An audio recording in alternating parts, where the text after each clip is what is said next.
আসসালামু আলাইকুম রহমতুল্লাহ। ওয়ালাইকুম আসসালাম রহমতুল্লাহ বরকাত। গাজীপুর, বাংলাদেশ। জি বলেন। প্রশ্নটা হলো আমার যে বাচ্চাদের সুন্নাতে খাতনা যেটা বলে আর কি, হুম। সে সময় কি কোনো অনুষ্ঠান করা যাবে? এরকম কি শরীয়তে বিধিনিষেধ আছে, না করা যাবে আর কি? লোকজন খাতনার খাওয়ানো। দাওয়াত নবী সাল্লাল্লাহু সাহাবাই কেরামগণ কেউ করতেন না। এই জন্য আমাদের আহলে হাদিস ওলামারা খাতনার দাওয়াতকে বেদাতি বলছেন। তো এটি হচ্ছে আহলে ভারত, বাংলাদেশ, পাকিস্তান ওলামা আহলে হাদিসের ফতোয়া। আমরা ছোট থেকে জেনে এসেছি, পড়ে এসেছি, ওস্তাদের কাছ থেকে শিখে এসেছি। কিছু ফোকাহে কেরামগণ দাওয়াত, হ্যাঁ, 7-8 রকমের দাওয়াত তারা বর্ণনা করেছেন ফিকার কিতাবাদিতে। তার মধ্যে একটি দাওয়াতুল খেতান। কেউ কেউ এটাকে জায়েজ করেছেন, কিন্তু আমরা যখন দেখবো যে কোনো ওলামায়ে কেরাম কোনো কথা বলেছেন, তার প্রমাণ নবী সাল্লাল্লাহু আলাইহি ওয়াসাল্লামের আদর্শে আছে কিনা, তার কোরআনে কারিমে আছে কিনা, নেই। হাদিস শরীফে আছে কিনা, নেই। নবী সাল্লাল্লাহু আলাইহি ওয়াসাল্লামের সিরাতে জীবনীতে আছে কিনা, নেই। খোলাফায়ে রাশেদিন করেছেন কিনা, করেননি। খাতনার দাওয়াত করেননি, কেন খাতনার দাওয়াত করতে যাবে? এসব দাওয়াত থেকে বেঁচে থাকে। ওয়ালাইকুম আসসালাম রহমতুল্লাহ বরকাত। জি বলেন। সম্মানিত স্যার, আমি বাংলাদেশ রাজশাহী থেকে। হুম, বলেন। আমি জি। আর্মিতে জব করি। কি করেন?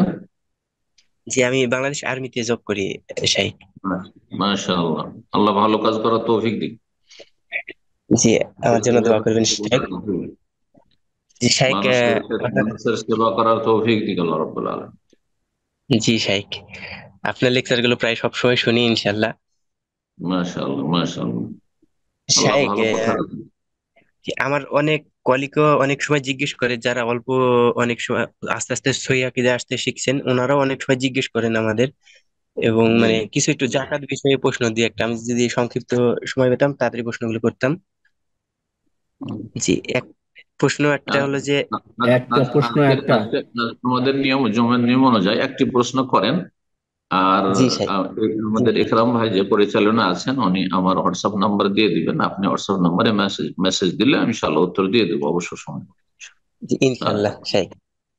শাইখ, আমার স্ত্রীর 2-3 ভরি স্বর্ণ আছে, বা জি। ওটা আমার আন্ডারই আছে, বা স্ত্রীরও যদি আলাদা থাকে।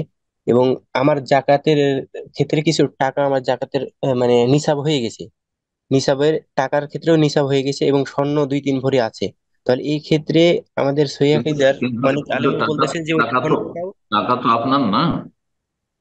জি জি শাইখ, টাকা আপনার স্বর্ণটাও যদি স্ত্রীর না। আমার হয়, আপনার স্বর্ণটাও যদি স্ত্রী, আমার হয়, স্বর্ণের মূল্য আপনি হিসেবে টাকাটাকে আমি ইনক্লুড করব? না স্বর্ণটা দিয়ে দিয়েছেন আপনার স্ত্রীকে, বললেন না? না, যদি আমার আন্ডারে থাকে। এমন আন্ডারে ধরেন আপনি স্বর্ণ দিয়ে দিয়েছেন, যেটা তোমার গিফট, তারপরে আপনার বাড়িতে আছে, এটা আপনার আন্ডার ধরে না, মালিকানা ওরই, কিন্তু আমানত আছে আপনার কাছে। ব্যাংকে আপনার ব্যাংক ডিপোজিট আছে, টাকা আছে, তো ওইটা ব্যাংকের টাকা না আপনার টাকা? আপনার টাকা সেটা। জি, আমার টাকা। ব্যাংক জি শাইখ। আপনাকে দিত, বুঝতে পেরেছেন? জি শাইখ। এখন না, আমার আপনি প্রশ্নটা। বক্সে ঢেলে দিয়েছেন যে এটি তোমার, সেটা আপনার বক্সে জমা থাক, আপনার অধীনে থাক, আপনার বাড়িতে থাক, আপনার স্ত্রীর, এটি আমানত আছে আমার কাছে। জি শাইখ, শাইখ আমার প্রশ্নটা এটা না, মানে বলতে চাচ্ছিলাম যে স্বর্ণটা যদি স্ত্রীরও থাকে, এবং স্ত্রীর যদি টাকার ক্ষেত্রেও, যেমন রূপার ক্ষেত্রে এখন বাংলাদেশে 1 লাখ টাকাতে হয়ে যাচ্ছে মানে জাকাত নিসাব। হুম। তাহলে আমার স্ত্রীর যদি 1 লাখ টাকাও থাকে এবং স্বর্ণটাও থাকে, সেই ক্ষেত্রে স্বর্ণর কি অর্থমূল্য ইনক্লুড হবে?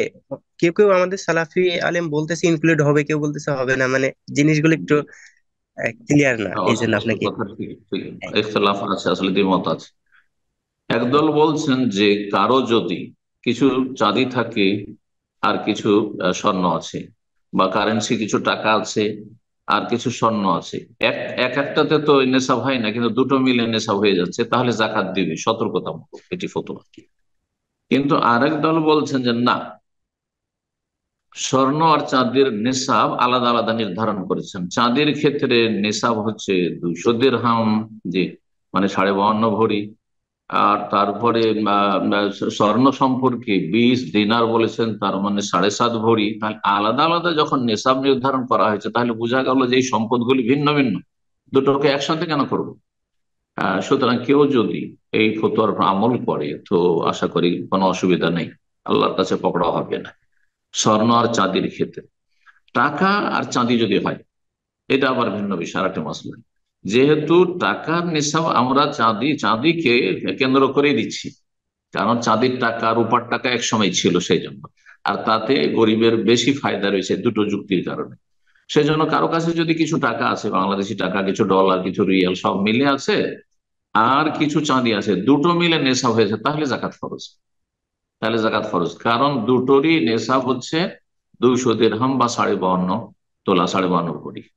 আশা করি আমার কথাটি বুঝতে পেরেছি। কিন্তু স্বর্ণ আর চাঁদি আলাদা আলাদা যদি থাকে, দুটোকে একত্রিত করার প্রয়োজন নেই, কারণ দুটো ভিন্ন ভিন্ন নেশাব রয়েছে।